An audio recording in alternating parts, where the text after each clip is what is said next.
Hello and welcome to another Magic the Gathering video. So this is a quick video that's just a follow on from the 12 repacks of Christmas. As I'd mentioned in the videos, and as I think a couple of people have requested, I'm just going to do a very quick deck build.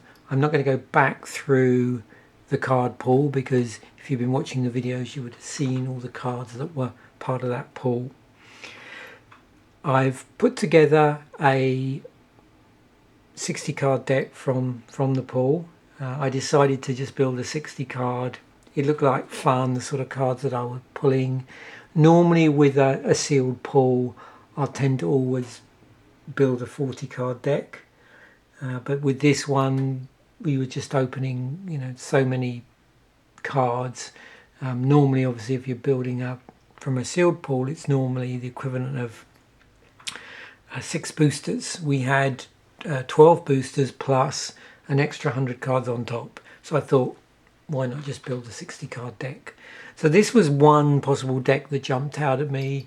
There's obviously going to be other decks in that card pool. I don't think I necessarily went for the strongest cards. I didn't do any pre-filtering when I went through this deck. What I did do is I just looked at a couple of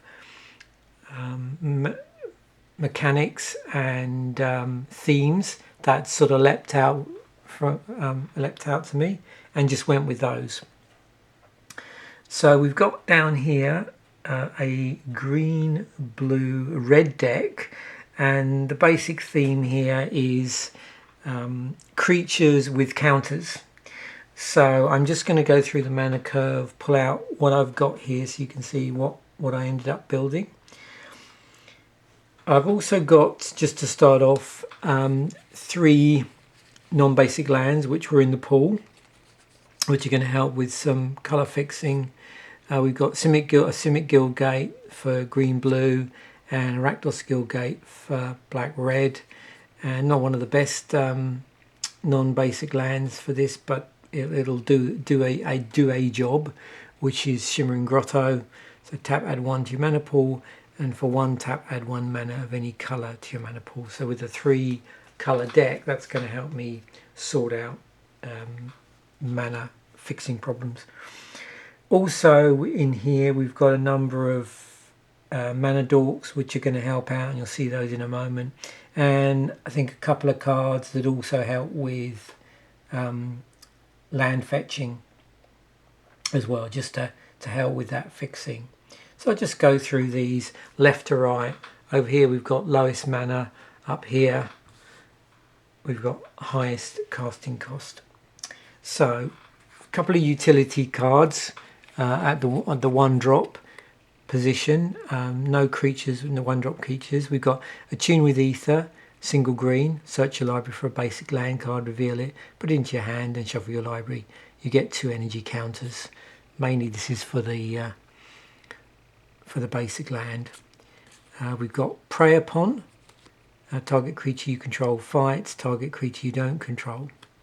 A green removal, and then we've got Divination, 2 and a blue. Actually that's in the wrong slot, sorry, let me put that back.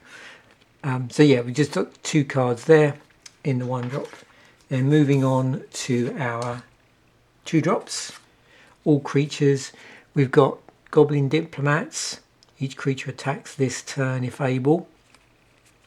So we're playing a number of very large creatures, so as the game progresses we're hoping to use this in combination with our creatures on the battlefield.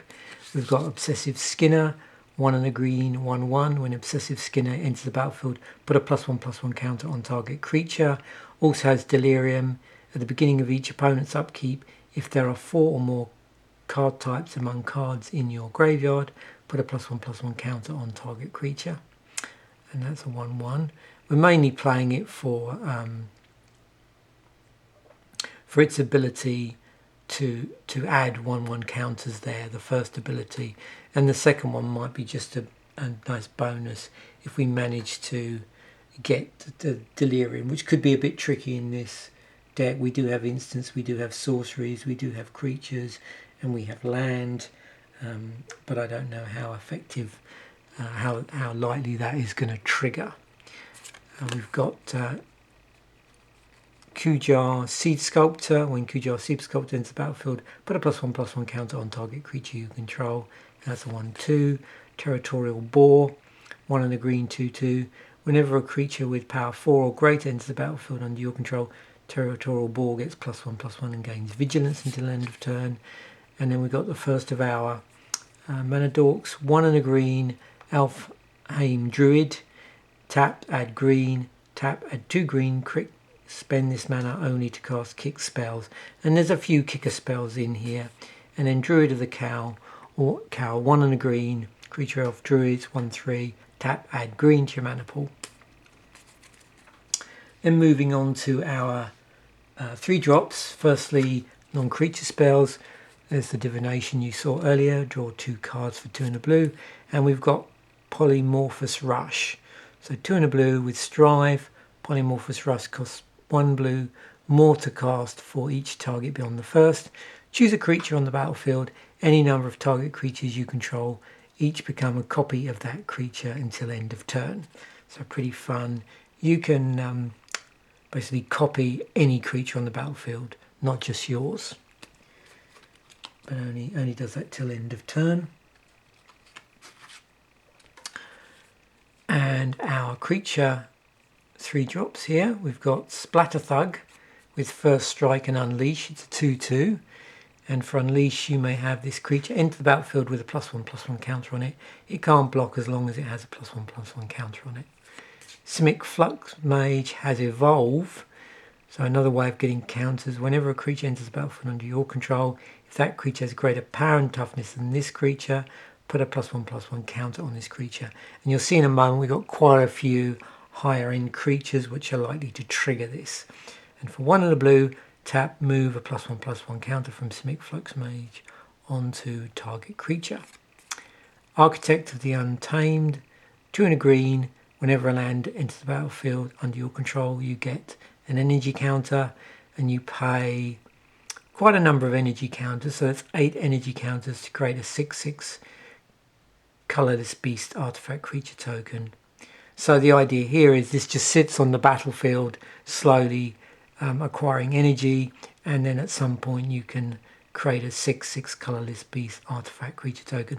I quite like the fact it generates its own energy that it can then use, because that doesn't require us to have another card in play that'll do that for us. So like I said, it can just sit there. There is another card in here that generates energy which could contribute to that. Turn Timber Basilisk, 1 and 2 green, a 2/1 with Death Touch, has landfall. Whenever a land enters the battlefield under your control, you may have target creature block Turn Timber Basilisk this turn if able. So a form of removal there. Lifespring Druid, 2 and a green. It's a 2/1, add 1 mana of any colour to your mana pool. So another mana dork, and then we're back to the Splatterthug. So moving on to our 4 drops. First up, the non-creature spells. We've got Infuse with the Elements, 3 and a green, has Converge on it. Put X +1/+1 counters on target creature, where X is the number of colours of mana spent to cast Infuse with the Elements. That creature gains trample until end of turn. And we've got Wild Onslaught with Kicker 4, and it's 3 and a green to cast. Put a 1/1 counter on each creature you control. If this spell was kicked, put 2 +1/+1 counters on each creature you control instead. So you can see here we've got this counter theme coming through. Now on to our 4-drop creatures. We have Brazen Buccaneers, 3 and a red, 2/2. When Brazen Buccaneers enters the battlefield, it explores, so you reveal the top card of your library, put that card into your hand if it's a land, otherwise put a +1/+1 counter on this creature, then put the card back or put it into your graveyard. Brazen Freebooter, 3 and a red, 3/3 creature human pirate. When Brazen Freebooter enters the battlefield, create a colourless treasure artifact token with tap, sacrifice this artifact, add 1 mana of any colour to your mana pool. So along with a number of other cards, there's mana fixing going on. Clinging Anemones, 3 and a blue with Defender and Evolve. So again, we've got shenanigans with +1/+1 counters. Frenzied Arynx, 2 red-green creature cat beast. It's a 3/3 with Riot. This creature enters the battlefield with your choice of a +1/+1 counter or haste, has trample, and for 4 red-green frenzied, Oryx gets +3/+0 until end of turn. And then we've got Gruul Beastmaster, 3 and a green, creature human shaman. It's a 2/2. When Gruul has Riot on it, so same as before, this creature enters the battlefield with your choice of a +1/+1 counter or haste. And whenever Gruul Beastmaster attacks, another target creature you control gets +X/+0 until end of turn, where X is Gruul Beastmaster's power. Bristling Boar, 3 and a green, it's a 4/3. Bristling Boar can't be blocked by more than one creature. Rotting Carvu, 2 and 2 green. When Rotting Carvu is put into a graveyard from play, you may remove Rotting Carvu from the game. If you do, shuffle all creature cards from your graveyard into your library.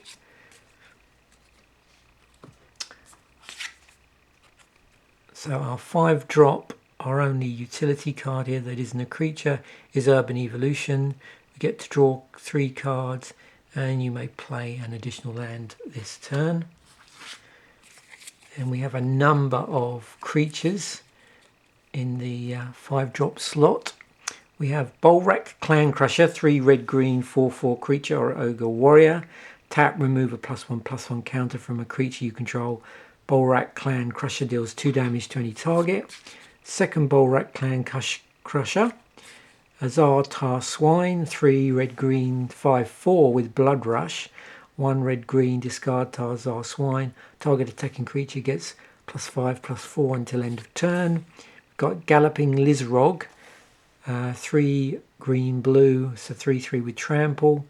When it enters the battlefield, you may remove any number of +1/+1 counters from among creatures you control. If you do, put twice that many +1/+1 counters on Galloping Lizrog.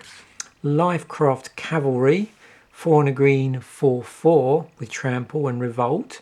So it enters the battlefield with 2 +1/+1 counters on if a permanent you controlled left the battlefield this turn.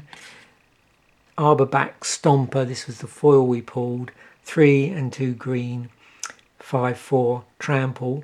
When Arborback Stomper enters the battlefield, you gain 5 life. Watcher in the Web, 4 and a green, creature spider, it's a 2/5 with reach. And Watcher in the Web can block an additional 7 creatures each combat. And Adaptive Snapjaw, which is a 4 and a green, 6/2 with evolve. So whenever a creature enters the battlefield under your control, if that creature has greater power or toughness than this creature, put a +1/+1 counter on this creature. Back to our Bolrak Clan-Crusher. Okay, now moving up to our 6-drops. Firstly, the non-creature spells.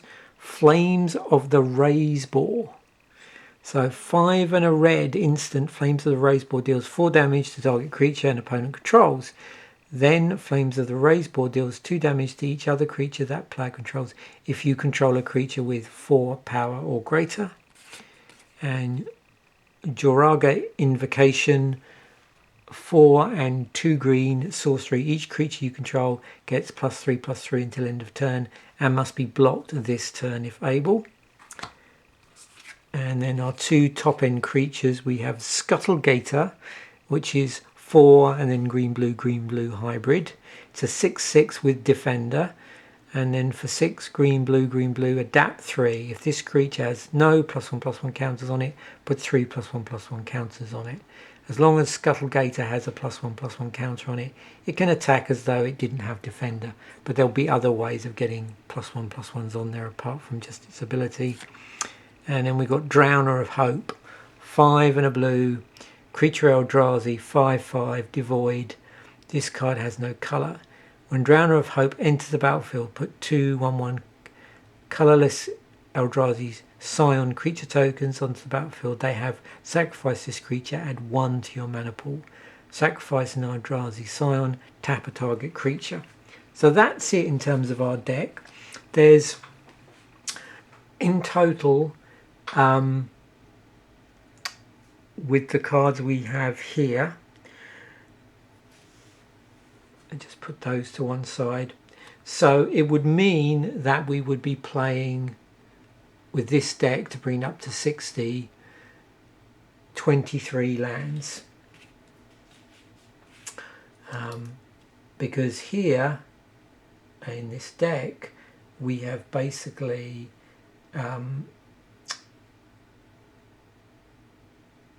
37 cards so far we've got laid out here.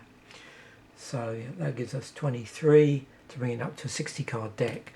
So firstly, and I mentioned these earlier, out of that 23 lands we're going to be playing 3 non-basics. The remaining 20 lands I would probably in this deck do one of two things, and obviously the deck's predominantly green spells, and then equally red and blue. So I would either do something like 10, 5 and 5 or 12, 4 and 4, depending on, you know, I'd probably do a number of test draws with this deck when we're sort of, I mean, it's almost like a 2-color splash, but not quite. It's a bit more colouring than just, say, splashing one card.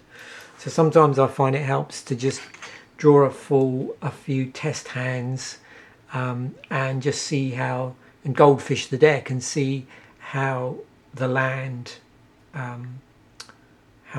sort of come out on your turns, and whether or not you end up with any cards sort of stuck in your hand that you can't play. So like I said, I'd either do 10 green, 5 blue, 5 red, or 12 green, 4 blue, 4 red mana sources. Hope you've enjoyed the 12 repacks of Christmas. Hope you just enjoyed this quick run through of the deck that sort of leapt out for me from the card pool.